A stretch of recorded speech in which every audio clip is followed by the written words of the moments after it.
核泄漏威胁一直悬头顶，欧洲多国坐不住了，乌克兰不能再失控了。各位网友，大家好，我是卢忠诚，欢迎来到忠诚 Talk。扎波罗热核电站连番遭到攻击，多国连番举行会议讨论，能改变现状吗？俄乌冲突爆发已经有半年时间了，在这个关键时间点，俄乌局势也是越来越紧张了，尤其是扎波罗热核电站。从7月份开始就不断遭到袭击，但无论是俄罗斯还是乌克兰，都在互相指责是对方攻击了核电站。找不到凶手，核电站受到的袭击也停不下来，核泄漏的威胁就一直悬在头顶，这可让许多国家坐立不安了。从早些时候的法国和俄罗斯元首通话，到美英德法4国首相电话会谈，再到最近的联合国安理会会议，越来越多的国家都参与了进来，讨论内容都离不开扎波罗热核电站的问题，同时也都对派遣专家团来调查情况达成了一致。只不过之前由于一些行程上的细节还有争议，派遣专家团一事还是搁置了下来。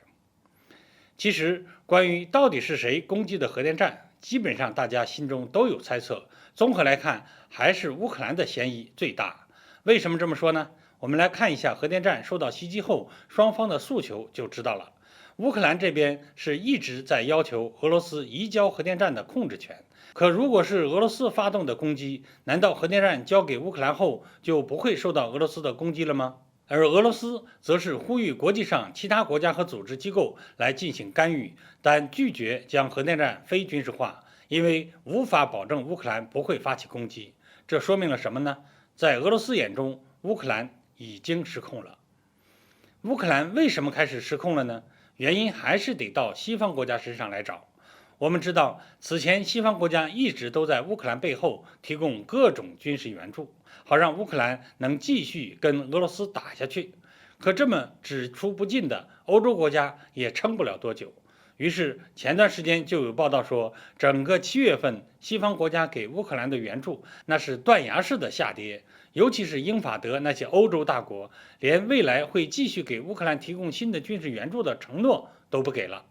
除此之外，许多欧洲国家对俄罗斯的制裁也在不断放松，已经有了跟俄罗斯求和的迹象，这些都是乌克兰难以接受的。对乌克兰来说，俄乌冲突爆发后，就他在前面跟俄罗斯打得不可开交，国内也被打得七零八落，而身后那些欧洲国家说不给援助就不给援助了，想求和就求和，泽连斯基肯定是十分恼火。在西方国家减少了援助后，扎波罗热核电站就不断受到袭击。如果将这理解为乌克兰对欧洲的威胁，那就说得通了。欧洲如今面临的核威胁，其实追根究底还是自作自受，养出了一条会反噬的狼。现在想要解决危机，派专家去核电站，其实也是起不到多大作用的。最重要的还是让俄乌双方恢复和平。只不过某些国家究竟想不想看到恢复和平这一幕，恐怕还是个谜。